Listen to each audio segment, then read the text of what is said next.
just want to start, as I open up my comments this morning, by naming specifically that everything that I'm about to talk to you about is done in direct collaboration with over 40 partners in agencies across this community and an exceptionally gifted and talented team at both the Mayor's Office of Domestic and Community Violence Prevention and the Rockford Family Peace Center.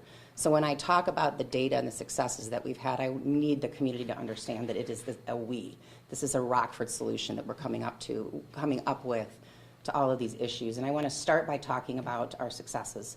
And one of the critical successes that we can point to is, maybe surprisingly to some of you, but that domestic violence crime rate.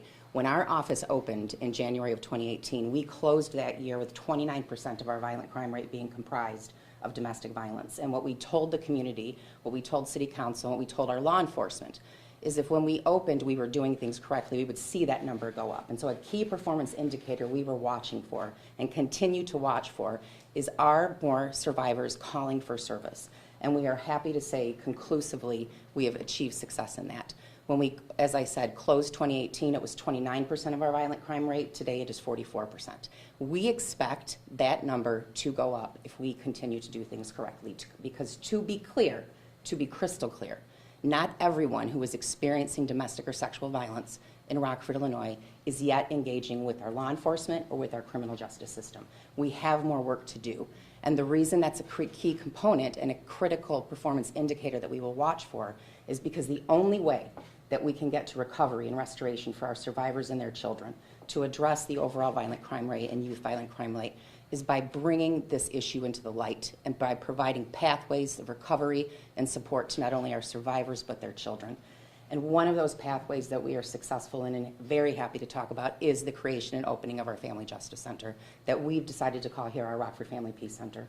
Since we opened in July of 2020, we have served over 1,800 survivors of domestic or sexual violence. 440 of them are children. I'm going to say that again. 440 children who have been exposed to domestic or sexual violence in Rockford, Illinois, have received direct services and long-term restoration and recovery at the Rockford Family Peace Center with our partners there. This is an exceptionally important point and one that we are very happy to talk about.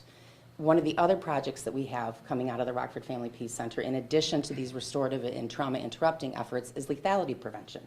And our lethality prevention division consists of three very key components, one of which is our strangulation team. Our strangulation team has spent the last several years building a continuum of a response from that first call to 911 to our dispatchers, our critical employees and team members who take those calls from our survivors in those critical moments. And the continuum that we have built over the past 3 years has resulted directly in a 20% increase in survivors going to the hospital after a strangulation event.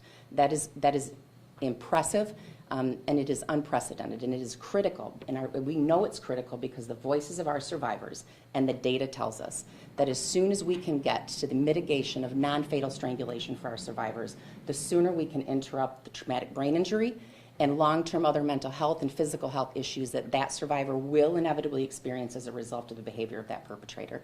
And that directly impacts, we know, their ability to continue on their pathway out of that violence and also to sustain engagement and recovery efforts for their children. And so we have to keep focusing on that, and we are very grateful to our partners at UW Health who have agreed to come in and co-chair this effort for us so that when we get our survivors to the hospital, we can now turn our efforts to improving their response within that building to put them in an even better position than we have in the past to seek that recovery. And when we talk about youth and we talk about the Family Peace Center, I can't leave that subject without also lifting up the amazing accomplishment that we were able to do in 2020 by opening a Family Peace Center in the middle of a pandemic in record time, just 2.5 years after our office opened. And I mention that to pivot to my next point, and that is the Community Healing Center.